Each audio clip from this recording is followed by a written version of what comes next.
My name is Evan. This is the Canyon Carver. Let's go rip some canyons.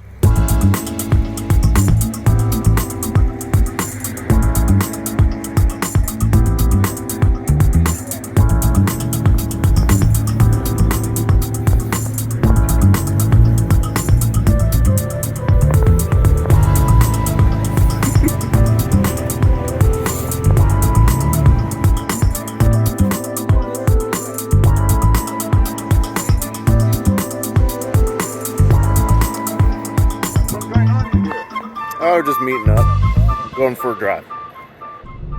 Good morning, this is the Canyon Carver. My name is Evan, and you're joining me today on beautiful ACH, otherwise known as Angeles Crest Highway. I am with the Porsche Club of America, Los Angeles region this morning to go on a bit of a drive. We're gonna make our way up to Newcomb's Ranch, and there's about 20 cars in this group, so I'm really excited. Very diverse, from 914-6s to 991 GT3 RSs, a little bit of everything. I don't think it's gonna be a race this morning, but it should be a nice spirited drive. Now, I'm not as familiar with the roads up in ACH as I am in Malibu. Like, I don't have every corner memorized on on Tahunga and stuff like that, but I know the roads pretty well. I've definitely done it many times. I'd say to get out to ACH for me, it takes about double the time than it does to get to Malibu. So I just don't do it as frequently. The other thing about ACH is there's no cell service, and it has a reputation for being a very serious road. But in the meantime, we are on this beautiful little windy road here that's, I guess, getting us on the highway. I haven't been this way before, so sit back and relax, and we'll enjoy this drive. Just got a massive rock that hit me. You got to be careful when you go on these sort of drives, especially with sports cars like this. You know, the car in front of me could have, 300 width tires. So I actually have the front end of this car covered in paint protection film for this exact reason. I just would like to protect the paint as best as I can.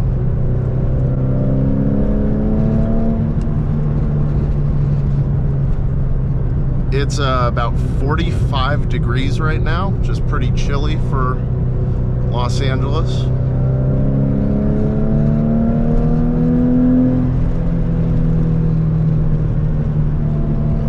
Fun little fact with this car is the rear deck lid or spoiler goes up at like 72 miles per hour, I want to say. Kind of cool. Looks like we've lost all the cars behind me. Don't know why. But we're going at a pretty good pace. Yeah, I don't think I've ever been on this road before. So we're just learning as we go. It's beautiful here though, huh? There it is, there's the sign, Angeles National Forest.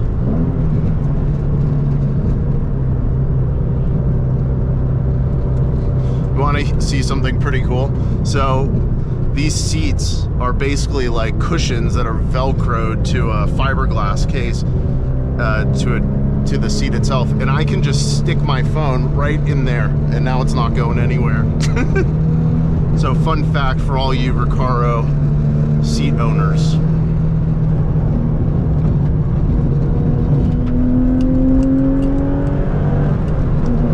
This is a pretty quick group.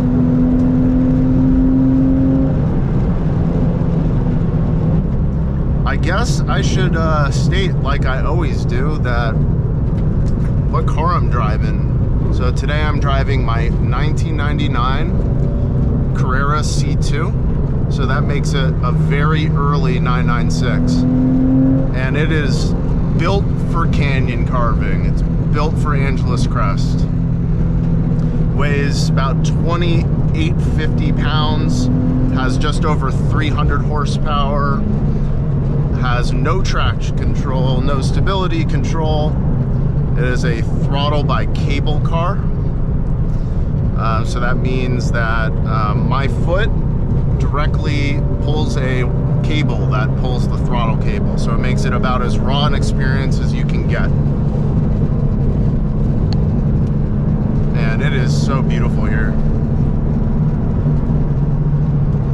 And this car can boogie, like it can keep up with modern stuff in tight and twisty roads.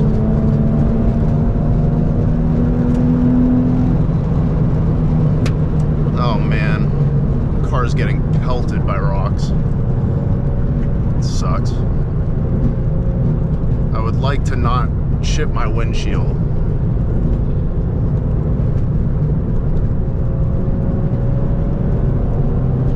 I'm gonna hang back a little bit.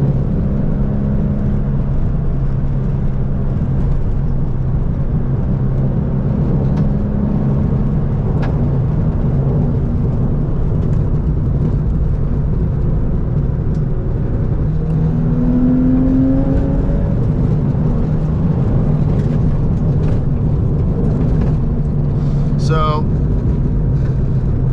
in another video, I talked about how this car could use a little bit better body control on the faster pace stuff. Like they were going about 80 miles per hour. And what I find is this car has, you know, pretty sticky Pilot Sport 4S's. I know there's stickier stuff, but remember in 1999, there was not anywhere near the tire technology that we have today. And this car also has Bilstein V8 shocks and H&R springs. What I notice is that this car has quite a lot of body roll, and that's just because I think with these tires it's got a lot of mechanical grip, and it's just not up to par with the stock sway bars that are in this car. So I would like to get some new sway bars. Not exactly sure which ones to do. I guess the coolest setup would be to just get some like OEM 996 GT3 sway bars, but they're kind of hard to find. This car really comes to life at a, you know, over 4,500 RPMs. It feels awesome, man.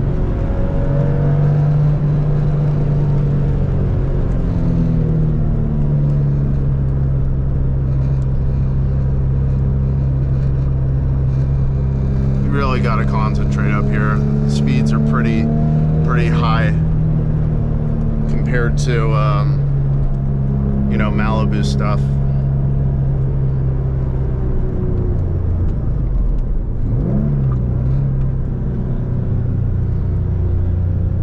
Wow, look at that.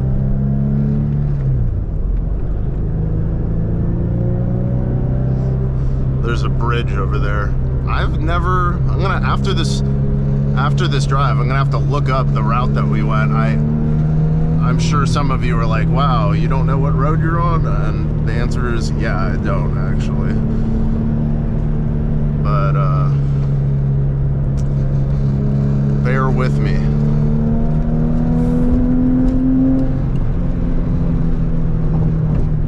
How cool.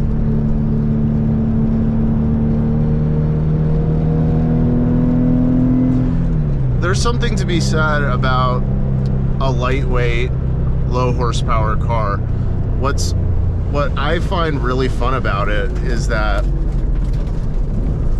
you know, it allows you to drive faster. Like, there's a couple GT3 RSs in our group.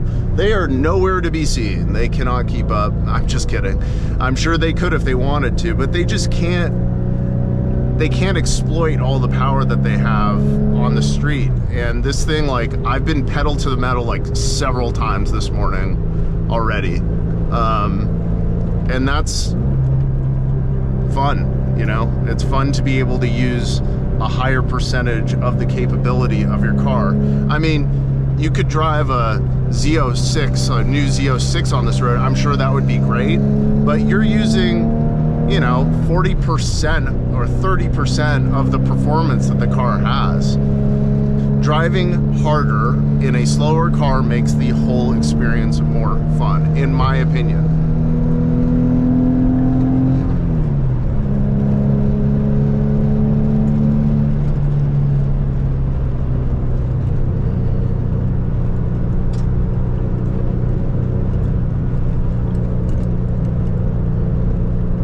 Maybe we're on Big Tahunga. That might be what we're on. I'm not sure. Sorry.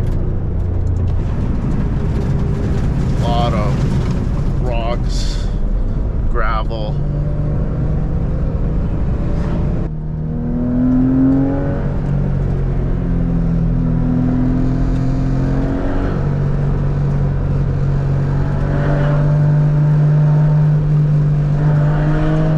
Yeah, that's where we were at. They repaved this, I'm sure, years ago, but since the last time I've been here, yeah, that was Big Tahunga.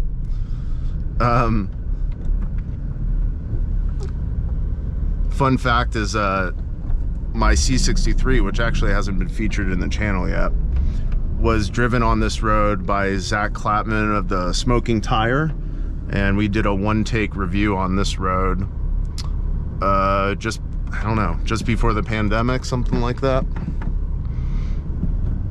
That was a really fun experience. Yeah, we've completely lost the other group. We were flying here.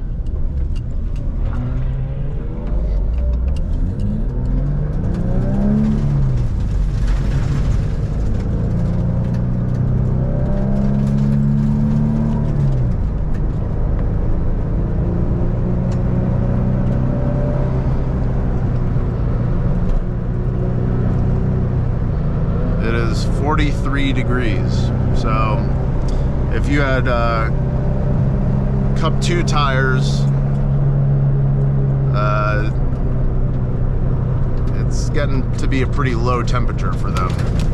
Oh my God.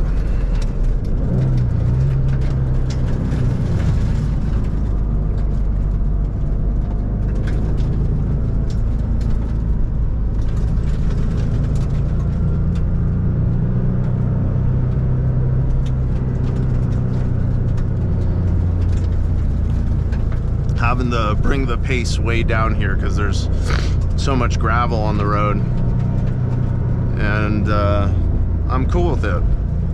Just gotta soak in the views. One of the mods I did in this car for this type of driving is I did a low temperature thermostat, and the reason you may want to do that on your 996 is, especially the .1s don't have a ton of cooling. They have 2 radiators in the front, and there's a little fan in the engine compartment. But the pretty much every 911 after 996 had 3 radiators instead of 2. So these cars can get pretty warm. In fact, I think probably the scariest time I had with overheating was when I was going up the Grapevine, and it was like 110 degrees, and it was I was a little worried, I'm not gonna lie, but we did manage to get through it. Good car, but yeah, it was a little dicey.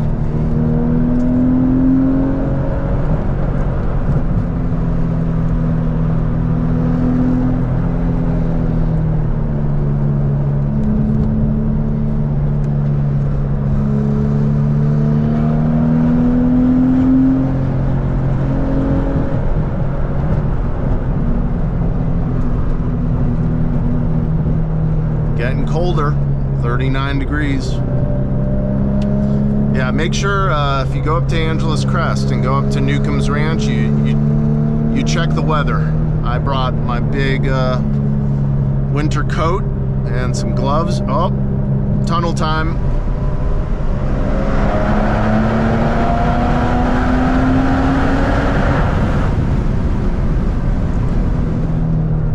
That was a little melodramatic.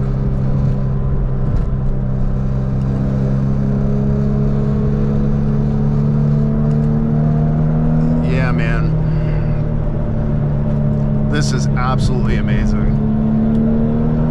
You gotta really enjoy this experience.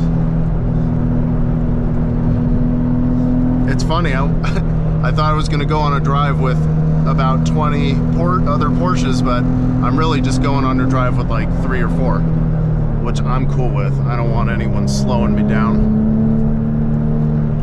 This is a good pace though. I mean, I have no reason to go faster.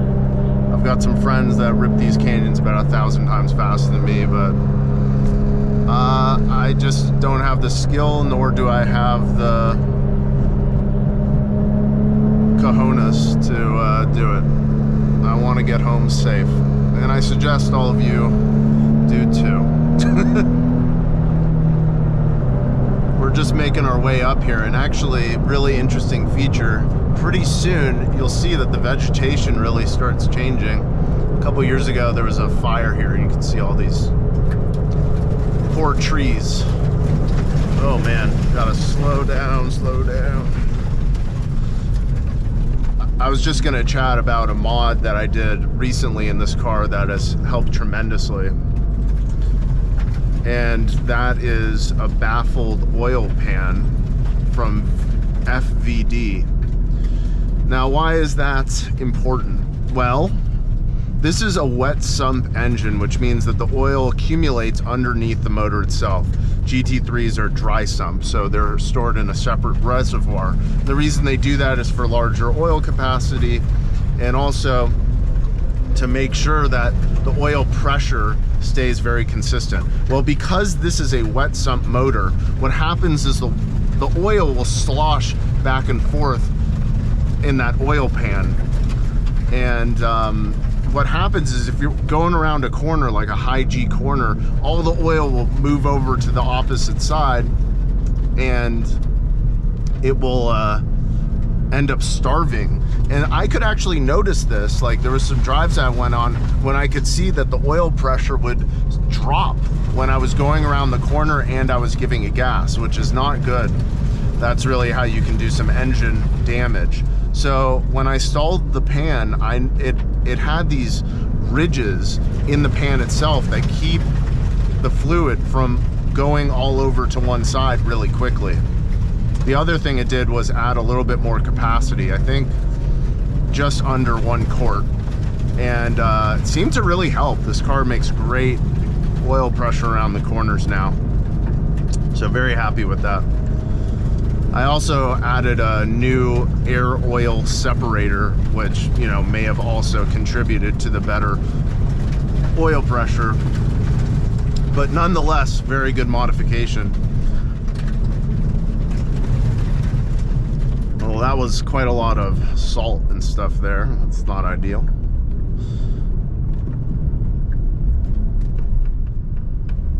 But I think we're about 3/4 of the way up here. Oh man. Yeah. I'm sure you saw that. I was just sliding.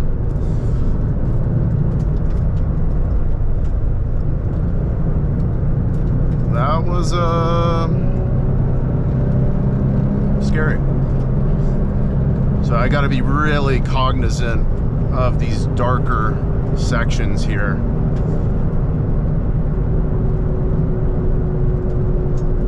Man.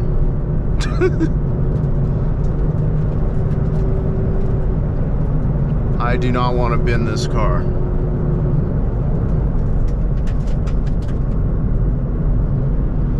The guy behind me saw that and decided to give me a little bit more space, and I do appreciate that. So this is a section where it's probably icy again. Gotta go really carefully around this.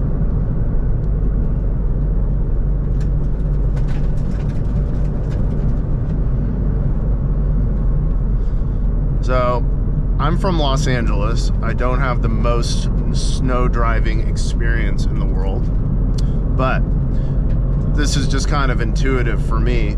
When I see patches like that, you want to make sure you make really minor adjustments. Anytime you get on the gas hard or slam on the brakes hard, you're at risk of kind of unsettling the car, and that's exactly what happened back there. Is I stepped on the brakes kind of abruptly. I kind of wanted to test the traction that I had, and then sure enough, the tires kind of locked up and I started understeering right into the wall there. So glad I caught that, and I'm just going to be really cautious about these shaded areas here and going around these corners.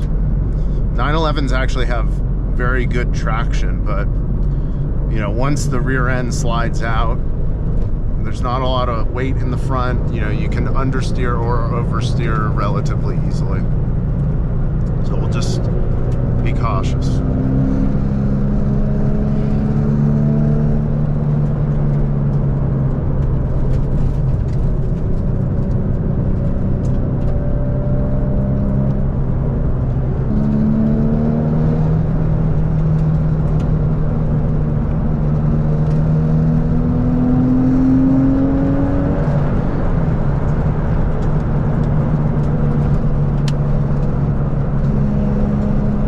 Final little sprint to get to Newcomb's Ranch. Absolutely beautiful up here. We had a couple scary moments, but I think we will come out of this unscathed. We'll be cautious going back down, but we're all good.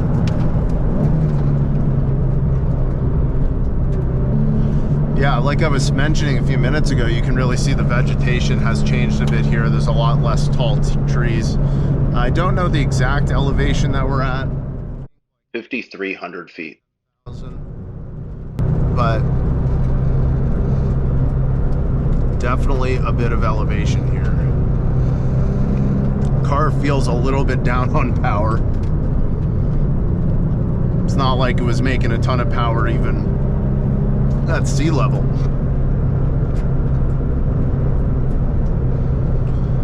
This is where a turbo car really could help out, shove more air into that engine. There's a reason most of the Pikes Peak cars have big turbos.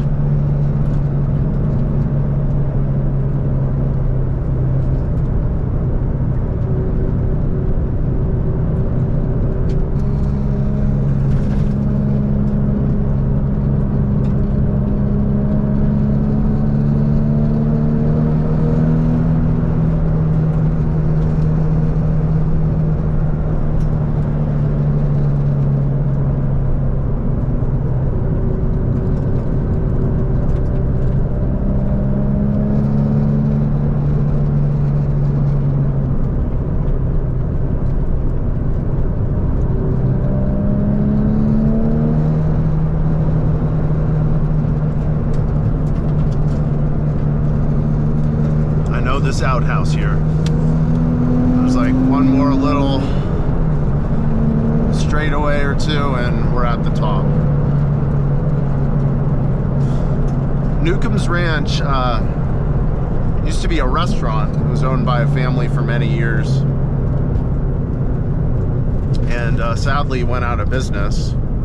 It's right here on the left, but today it is the meeting point for a lot of automotive enthusiasts, and there's this very famous sign here. You can see it was established in 1939. It's 34 degrees up here, and yeah, look, there's the sign. It says Newcomb's Ranch for sale.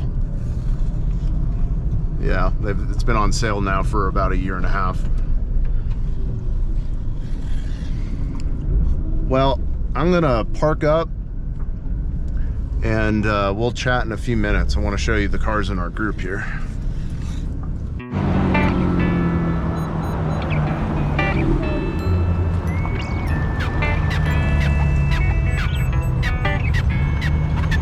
My buddy Scott.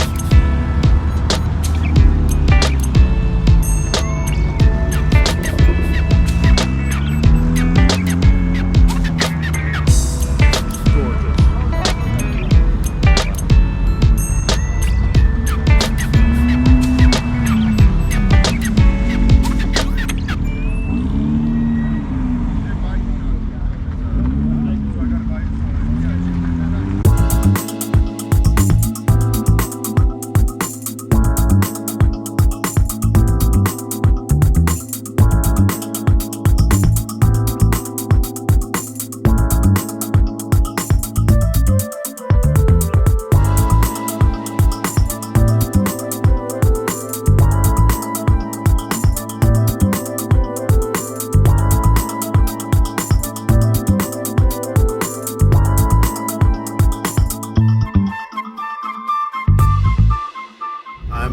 heading down Angeles Crest right now. I actually decided to not film because there's some really icy conditions at the top, and frankly I just like wanted to give 100% concentration, and didn't want to film myself crash. But I'm heading down the mountain right now, and a bunch of cops just went up.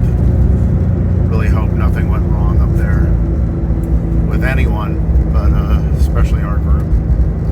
Anyways, heading back down the mountain. Lots of patches of dry ice near the top. In this car with worn out tires and no traction control, no stability control, it's just really hairy.